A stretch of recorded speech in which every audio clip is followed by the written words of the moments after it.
Arun Jaitley stadium వేదికగా గుజరాత్ టైటన్స్తో జరిగిన మ్యాచ్లో Delhi Capitals team thrilling victory కొట్టారు. లాస్ట్ బాల్ వరకు చాలా ఉత్కంఠభరితంగా సాగిన మ్యాచ్లో ఢిల్లీ వాళ్ళు 4 పరుగుల తేడాతో గెలిచారు. సో ఈ మ్యాచ్ అయితే ఒక హై స్కోరింగ్ థ్రిల్లర్. అంటే మ్యాచ్ అంత దూరం వస్తుందని చెప్పి ఎవరు ఎక్స్పెక్ట్ చేయలేదు. ఫస్ట్ ఢిల్లీ టీం కొట్టిన 224 స్కోర్ చూసి మ్యాచ్ ఈజీగా గెలిచేస్తారేమో అనుకున్నాం. బట్ జీటీ వాళ్ళ చేజింగ్లో మామూలు కాంపిటీషన్ అవ్వలేదు.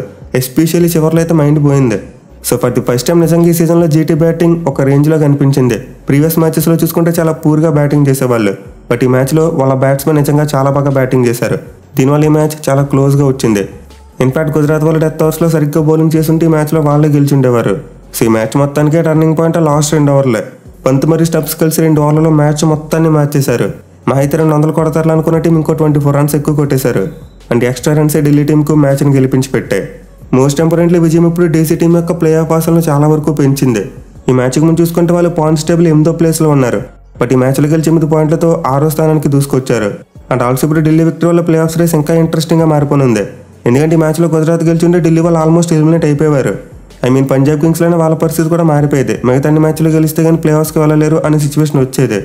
బట్ ఈ మ్యాచ్లో ఢిల్లీ గెలవడం వల్ల ఇప్పుడు ప్లే ఆఫ్ రేస్ ఇంకా ఇంట్రెస్టింగ్గా మారిపోయింది. సో ప్రజెంట్ అయితే పాయింట్స్ టేబుల్లో 10 పాయింట్లతో 3 టీమ్స్ ఉన్నాయి, 8 పాయింట్లతో 3 టీమ్స్ ఉన్నాయి, 6 పాయింట్లతో 1 టీం ఉంది. అంటే మనం 7 టీంల మధ్య చూసుకుంటే పెద్దగా గ్యాప్ ఏమీ లేదు, 2 పాయింట్స్ గ్యాప్ మాత్రమే ఉంది. దీంతో ఏ టైంలో అయినా సరే ప్లే ఆఫ్ రేస్లో మిరాకిల్స్ జరిగే ఛాన్సెస్ పుష్కలంగా ఉన్నాయి. ఇక మ్యాచ్లో ఢిల్లీ టీం గెలిచిందంటే వాళ్ళ captain spider man Pant is the main reason. అసలు లాస్ట్ మ్యాచ్లో పూర్ బ్యాటింగ్ చేసిన తర్వాత ఈ మ్యాచ్లో అద్భుతమైన కంబ్యాక్ ఇచ్చాడు. నిజంగా ఎవరు ఎక్స్పెక్ట్ చేయని విధంగా చిత్తకొట్టి పాడేశాడు. సో ఈ మ్యాచ్లో అయితే డీసీ టీం టాస్ ఓడిపోయి ముందుగా బ్యాటింగ్కి రావాల్సి వచ్చింది.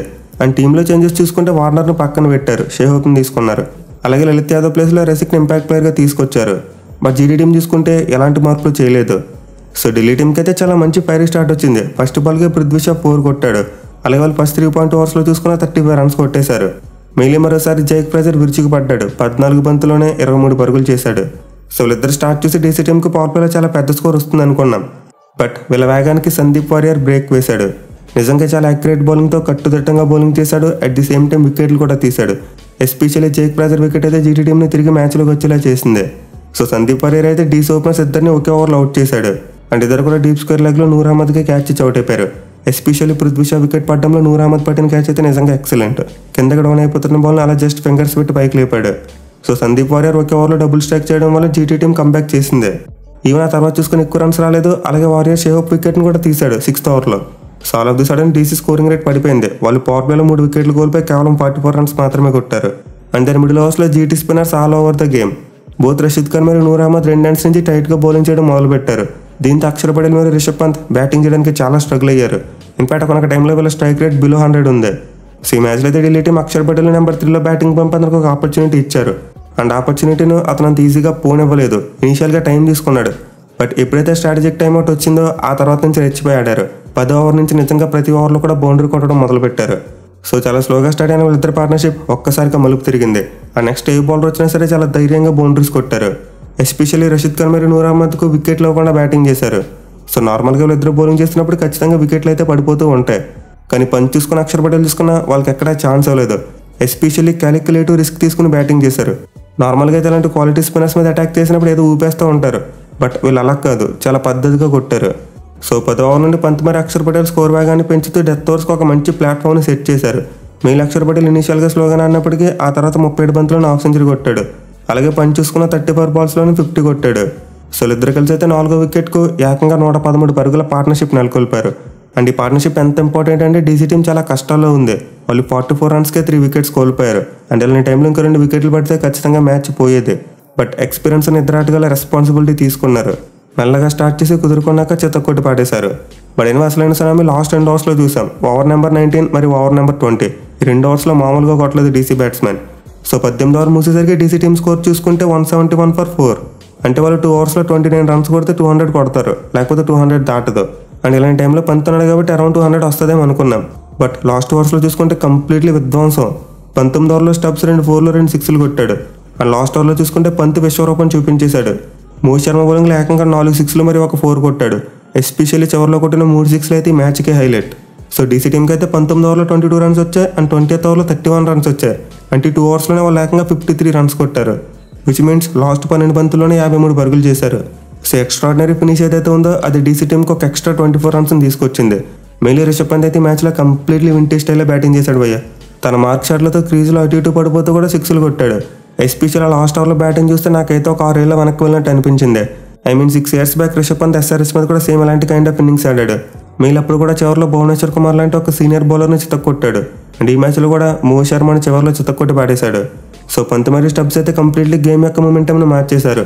పంత్ 43 బంతులు 88 పరుగులు చేస్తే స్టబ్స్ 7 బంతులను 26 పరుగులు చేశాడు. అండ్ చివరిలో వీళ్ళిద్దరు ఫైరీ పార్ట్నర్షిప్ DC టీంని విన్నింగ్ పొజిషన్కు తీసుకెళ్లింది.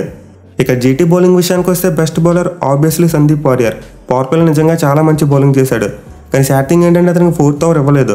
3 ఓవర్స్లో 15 పరుగులు ఇచ్చి 3 వికెట్లు తీసినప్పటికీ గిల్ అయితే అతనికి లాస్ట్ ఓవర్ ఇవ్వలేదు. అలాగే సాయి కిషోర్ని చూసుకుని ఈ మ్యాచ్లో ఎప్పుడో 19వ ఓవర్లో బౌలింగ్ తీసుకొచ్చాడు. సో ఇద్దరు లెఫ్ట్ హ్యాండ్ బ్యాట్స్మెన్ ఆడుతున్నారని చెప్పి అతను బౌలింగ్కి తీసుకురాలేదు నిజమే. బట్ సాయి కిషోర్ చూసుకుంటే లాస్ట్ మ్యాచ్లో 4 వికెట్లు తీసి మ్యాన్ ఆఫ్ ది మ్యాచ్ అందుకున్న ప్లేయర్. సో అలాంటి క్వాలిటీ బౌలర్ని ఇద్దరు లెఫ్ట్ హ్యాండ్ బ్యాట్స్మెన్ ఆడుతున్నారని చెప్పి పక్కన పెట్టడం నిజంగా ఒక యూజ్లెస్ థింగ్. మెయిలీ సైకలాజికల్గా ముందే మైండ్లో పెట్టేసుకుంటున్నారు లెఫ్ట్ హ్యాండ్ బ్యాట్స్మెన్ ఉంటే లెఫ్ట్ ఆర్మ్ స్పిన్నర్కి బౌలింగ్ ఇవ్వకూడదని చెప్పి. సో ఇదైతే ఆల్రౌండర్స్ లేదా పార్ట్ టైం బౌలర్స్ విషయంలో ఓకే, వాళ్ళ దగ్గర అంత క్వాలిటీ ఉండదు. బట్ లాస్ట్ మ్యాచ్లో ప్లేయర్ ఆఫ్ ది మ్యాచ్ అవ్వడానికి ఒక బౌలర్ను ఇలా 19th ఓవర్ వరకు తీసుకురాకపోవడం నిజంగా GT టీం చేసిన బిగ్గెస్ట్ మిస్టేక్. అలాగే నేను శుభ్మన్కి లాస్ట్ ఓవర్ సందీప్ వారియర్కి ఇస్తాడేమో అనుకున్నా. బట్ అగైన్ రన్స్ ఇస్తున్న మోహిత్ శర్మకి ఇచ్చాడు. అండ్ ఈ మ్యాచ్లో చూసుకుంటే మోహిత్ శర్మ ఏకంగా 4 ఓవర్స్లో 73 రన్స్ ఇచ్చాడు. సో IPL హిస్టరీలో ఇదే ది మోస్ట్ ఎక్స్పెన్సివ్ స్పెల్. ఇప్పటివరకు ఏ బౌలర్ కూడా ఒక IPL మ్యాచ్లో ఇన్ని రన్స్ ఇవ్వడం అయితే జరగలేదు. ఫర్ ది ఫస్ట్ టైం జరిగింది. సో ఈ మ్యాచ్లో వికెట్స్ తీయలేకపోయినప్పటికీ అజ్మతుల్లా మధ్య బాగానే బౌలింగ్ చేశాడు 8 ఎకానమీతో. అలాగే రషీద్ ఖాన్ కూడా అరౌండ్ 8 ఎకానమీతోనే బౌలింగ్ చేశాడు. బట్ మోహిత్ శర్మ స్పెల్ చాలా ఎక్స్పెన్సివ్గా ప్రూవ్ అయింది. అలాగే సాయి కిషోర్ కూడా 19th ఓవర్లో 22 రన్స్ ఇచ్చాడు. సో ఇద్దరు వేసిన లాస్ట్ ఓవర్స్ గేమ్కి బిగ్గెస్ట్ డిఫరెన్స్ క్రియేట్ చేసింది. మెయిలీ DC టీం చూసుకుంటే ఇప్పటివరకు IPL 200+ కొట్టినప్పుడు ఎప్పుడు ఓడిపోలేదు. వాళ్ళు ప్రతిసారి కూడా 200+ స్కోర్ను డిఫెండ్ చేసుకున్నారు. సో ఈ మ్యాచ్లో కూడా అదే జరిగింది. బట్ GT బ్యాట్స్మెన్ నిజంగా చాలా గట్టి కాంపిటీషన్ ఇచ్చారు. సో ఈ మ్యాచ్ ముందు వరకు చూసుకుంటే GT టీం తరపున హాఫ్ సెంచరీ కొట్టిన ఏకైక ప్లేయర్ శుభ్మన్ గిల్. ఇంకే బ్యాట్స్మెన్ కూడా టీం తరపున ఈ సీజన్లో హాఫ్ సెంచరీ కొట్టలేదు. బట్ ఈ మ్యాచ్లో సుదర్శన్ మరియు డేవిడ్ మిల్లర్ ఇద్దరు స్టెప్ అప్ అయి బ్యాటింగ్ చేశారు. ఎస్పెషల్లీ మనం ప్రివ్యూ వీడియోలో చెప్పుకున్నాం లాస్ట్ ఇయర్ ఇదే గ్రౌండ్లో వీళ్ళిద్దరు చాలా మంచి నాక్స్ ఆడారని చెప్పి. అండ్ ఎగ్జాక్ట్లీ దాన్ని రిప్లికేట్ చేశారు. సో GT టీం అయితే ఇనిషియల్గా శుభ్మన్ గిల్ వికెట్ కోల్పోయింది. బట్ తర్వాత సహా మరియు సుదర్శన్ మధ్య ఒక పెద్ద పార్ట్నర్షిప్ వచ్చింది.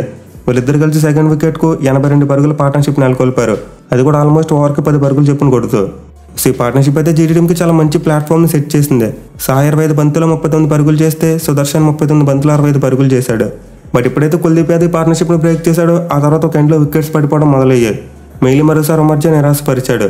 అలాగే షారుఖ్ ఖాన్ చూసుకున్న తెవైతే చూసుకునే మ్యాచ్లో ఎక్కువ రన్స్ కొట్టలేదు. సో సహా వికెట్ పడిన తర్వాత రెగ్యులర్ ఇంటర్వెల్స్లో ఒక ఎండ్లో వికెట్లు పడిపోతూనే ఉన్నాయి. బట్ అదర్ ఎండ్లో చూసుకుంటే మాత్రం డేవిడ్ మిల్లర్ ఈ మ్యాచ్లో కిల్లర్ ఇన్నింగ్స్ ఆడాడు. నిజంగా DC బౌలర్స్కు లిటరల్లీ నైట్ మేర్ చూపించడం చెప్పుకోవాలి. ఎందుకంటే సుదర్శన్ వికెట్ పడిన తర్వాత DC టీం కంబ్యాక్ చేద్దాం అనుకుంది. బట్ మిల్లర్ చూసుకుంటే 23 బంతుల్లోనే 55 పరుగులు చేసేశాడు. ఎస్పెషల్లీ డెత్ ఓవర్స్లో నోకియా బౌలింగ్ని చితక్కొట్టాడు. I think 17th ఓవర్లో అనుకుంటా 3 6లు మరియు ఒక 4 కొట్టాడు. అండ్ ఓవర్ లేకంగా 24 రన్స్ వచ్చాయి. సో ఈ ఓవర్ ముందు వరకు DC స్పిన్నర్స్ గేమ్ని చాలా బాగా కంట్రోల్ చేశారు. బోత్ అక్షర్ పటేల్ మరియు కుల్దీప్ యాదవ్ రన్స్ అవ్వకుండా గేమ్ను తమ కంట్రోల్లోకి తెచ్చుకున్నారు. ఇన్ఫాక్ట్ GT టీం మ్యాచ్ గెలవాలంటే లాస్ట్ 24 బంతులు 73 పరుగులు చేయాలి. అంటే ఓవర్కి ఆల్మోస్ట్ 18 పరుగులు చెప్పును కొట్టాలి. సో అలాంటి టైంలో DC టీం ఈజీగా మ్యాచ్ గెలిచేసిందని చెప్పి అందరూ ఎక్స్పెక్ట్ చేశారు. బట్ మిల్లర్కి చూసుకుంటే వేరే ప్లాన్స్ ఉన్నాయి. అతను నెక్స్ట్ ఓవర్లో గేమ్ మొత్తాన్ని మార్చేశాడు. ఒక ఓవర్లో 24 పరుగులు కొట్టే టార్గెట్ను బిలో 50 తీసుకొచ్చాడు. బట్ సాడ్ థింగ్ ఏంటంటే నెక్స్ట్ ఓవర్లో ముఖేష్ కుమార్ అతను వికెట్ తీశాడు. దీంతో DC టీం మళ్ళీ కంబ్యాక్ చేసిందేమో అనుకున్నాం. బట్ అగైన్ 19th ఓవర్లో సాయి కిషోర్ వచ్చి 2 6లు కొట్టాడు. సో మిల్లర్ వికెట్ పడినప్పటికీ స్కోరింగ్ రేట్ అయితే ఎక్కడా తగ్గలేదు. 17 ఓవర్లో 24 పరుగులు వచ్చాయి. 18 ఓవర్లో 12, 19 ఓవర్లో 18. సో ఇలా 3 ఓవర్స్లో చూసుకుంటే గేమ్ మొత్తం మారిపోయింది. అండ్ లాస్ట్ ఓవర్లో GT టీం గెలవాలంటే 6 బంతులు 19 పరుగులు చేయాలి. అండ్ ఎగ్జాక్ట్లీ టైంలో రషీద్ ఖాన్ ఫస్ట్ 2 బాల్స్కు 4 కొట్టాడు. దీంతో మ్యాచ్ ఒక్కసారిగా GT వైపుకి తిరిగింది. బట్ అలాంటి టైంలో ముఖేష్ కుమార్ తన వేరియేషన్స్తో లాస్ట్ 4 బాల్స్లో ఒక్క 6 మాత్రం ఇచ్చాడు. మీలో లాస్ట్ బాల్కి 5 పరుగులు అవసరమైనప్పుడు ఒక యార్కర్ లెంత్ బాల్ వేసి రషీద్ ఖాన్ 6 కొట్టనివ్వకుండా చేశాడు. దీంతో DC టీం ఈ మ్యాచ్లో 4 పరుగుల తేడాతో గెలుచుకుంది. సో నిజంగా చివరిలో సాయి కిషోర్ మరియు రషీద్ ఖాన్ చాలా ట్రై చేశారు. వాళ్ళ బౌలర్స్ కనుక లాస్ట్ ఓవర్స్లో రన్స్ ఇవ్వకుండా ఉండుంటే ఖచ్చితంగా వాళ్ళు ఈజీగా మ్యాచ్ని గెలిచేసేవారు. ఇక DC బౌలింగ్ విషయానికి వస్తే the main pillars Axar Patel మరియు కుల్దీప్ యాదవ్ వీళ్ళిద్దరూ మరోసారి నిజంగా అద్భుతమైన బౌలింగ్ చేశారు. ఎస్పెషల్లీ కుల్దీప్ యాదవ్ 4 ఓవర్స్లో 29 రన్స్ మాత్రం ఇచ్చి 2 వికెట్స్ తీసుకున్నాడు. అండ్ అతను తీసుకున్న 2 వికెట్స్ కూడా చాలా కీలకమైనవి. ఇంపార్టెంట్ టైంలో రాహుల్ తివారీని అవుట్ చేశాడు. అలాగే రుద్వాన్ సాహాని అవుట్ చేసి ఒక పార్ట్నర్షిప్ను బ్రేక్ చేశాడు. సో 2 వికెట్లు అయితే ఖచ్చితంగా గేమ్లో మూమెంటంని కట్ చేశాయి. అలాగే అక్షర్ పటేల్ చూసుకుని అతనికి చాలా మంచి సపోర్ట్ ఇస్తూ ఒక వికెట్ తీశాడు. మెయిన్లీ మ్యాచ్లో Axar Patel completely allround show. బ్యాటింగ్లో హాఫ్ సెంచరీ కొట్టాడు, బౌలింగ్లో వికెట్ తీసుకున్నాడు, అండ్ ఫీల్డింగ్లో 3 క్యాచ్లు పట్టుకున్నాడు. సో వరల్డ్ కప్ సెలక్షన్ ప్రాసెస్లో వెనకపడిపోతున్నాడు అనుకున్న టైంలో అక్షర్ పటేల్ నిజంగా ఒక మంచి పెర్ఫార్మెన్స్ ఇచ్చాడు. ఇక వీళ్ళిద్దరితో పాటు యంగ్స్టర్ రసిక్ కూడా చాలా మంచి బౌలింగ్ చేశాడు. 4 ఓవర్స్లో 44 రన్స్ ఇచ్చి 3 వికెట్స్ తీసుకున్నాడు. అఫ్కోర్స్ ఎకానమీ అయితే 10 కంటే ఎక్కువ ఉంది, బట్ అతను తీసుకున్న 3 వికెట్స్ కూడా చాలా ఇంపార్టెంట్ వికెట్స్. ఎస్పెషల్లీ చివరిలో సాయి కిషోర్కి 2 6లు ఇచ్చిన తర్వాత ఒక అద్భుతమైన యార్కర్తో అతను క్లీన్ బౌల్ చేశాడు. సో ముగ్గురు అయితే వికెట్స్ తీశారు, అలాగే రన్ ఫ్లోను కూడా చాలా వరకు కంట్రోల్ చేశారు. ఈవెన్ ముఖేష్ కుమార్ కూడా లాస్ట్ ఓవర్లో చక్కగా బౌలింగ్ చేశాడు. మొత్తం 4 ఓవర్స్లో 41 రన్స్ ఇచ్చి 1 వికెట్ తీసుకున్నాడు. అయితే ఖలీల్ మరియు నోకియా మాత్రం చాలా రన్స్కి వెళ్ళారు. మళ్ళీ మరోసారి నోకియా తన ఫామ్లో గట్టేశాడు. ప్రతి మ్యాచ్లో కూడా ఏదో ఒక ఓవర్లో గట్టిగా కొట్టించుకుంటాడు, బట్ లాస్ట్ మ్యాచ్లో కొట్టించుకోలేదు. అయితే మ్యాచ్లో చూసుకుంటే మాత్రం is back to the form, ఒక ఓవర్లో గట్టిగా కొట్టించుకున్నాడు. ఎనిమిది మ్యాచ్లో ఢిల్లీ టీం గెలిచినప్పటికీ వాళ్ళ ఫీల్డింగ్ మాత్రం అంత మంచిగా లేదు. ఆఫ్ ఛాన్సెస్ చాలా వదిలేశారు, అలాగే గ్రౌండ్ ఫీల్డింగ్ చూసుకున్న 2-3 బౌండరీస్ వదిలేశారు. అఫ్కోర్స్ స్టబ్స్ మరియు అక్షర్ పటేల్ లాంటి ప్లేయర్స్ చాలా మంచిగానే ఫీల్డింగ్ చేశారు, బట్ మిగతా వాళ్ళ విషయానికి వస్తే అంత ఎఫెక్టివ్గా అనిపించలేదు. ఇన్ఫాక్ట్ అక్షర్ పటేల్ కూడా ఒక క్యాచ్ని డ్రాప్ చేశాడు. బట్ ఎనిమిది మ్యాచ్లో రిషబ్ పంత్ వికెట్ కీపింగ్ మాత్రం చాలా బాగుంది. మెయిల్ అతను రసిక్ బౌలింగ్ చేసినప్పుడు క్లోజ్ టు ద స్టంప్స్ వచ్చి వికెట్ కీపింగ్ చేశాడు, అండ్ అలా చేస్తున్నప్పుడు ఒక క్యాచ్ కూడా పట్టుకున్నాడు. సో పంత్ చేసిన వికెట్ కీపింగ్ బట్టి చూసుకుంటే అతనికైతే ఎలాంటి ప్రాబ్లం లేదని క్లియర్గా తెలుస్తుంది. అతనికి ఇంజరీ విషయంలో అసలు ఎలాంటి ప్రాబ్లం లేదు. నిజంగా వింటేజ్ స్టైల్లో బ్యాటింగ్ చేస్తున్నాడు, అలాగే వింటేజ్ స్టైల్లో వికెట్ కీపింగ్ చేస్తున్నాడు. సో ఫర్ షూర్ అతనైతే ఖచ్చితంగా T20 వరల్డ్ కప్లో ఉంటాడు. ఇక ఈ మ్యాచ్లో జీటీ వాళ్ళ ఫీల్డింగ్ కూడా బాగోలేదు. వాళ్ళు కూడా 2-3 మంచి క్యాచ్లు పట్టుకున్నప్పటికీ గ్రౌండ్ ఫీల్డింగ్ సరిగ్గా చేయలేదు, అలాగే కొన్ని ఆఫ్ ఛాన్సెస్ మిస్ చేశారు. సో ఓవరాల్గా చూసుకుంటే 2 టీంల యొక్క ప్లేయర్స్ కూడా ఒకేలా పెర్ఫామ్ చేశారు. బట్ 2 టీంలకు డిఫరెన్స్ ఏంటంటే లాస్ట్ 2 ఓవర్సే. పంత్ మరియు స్టబ్స్ కలిసి లాస్ట్ 2 ఓవర్స్లో కొట్టిన రన్సే గేమ్కి డిఫరెన్స్ తీసుకొచ్చాయి. సో చూడాలి మరి ఢిల్లీ వాళ్ళు నెక్స్ట్ మ్యాచెస్లో కూడా ఇదే ఫామ్ను కంటిన్యూ చేసి ప్లే ఆఫ్స్లో మరింత స్ట్రాంగ్గా కంబ్యాక్ ఇస్తారా లేదా అనేది.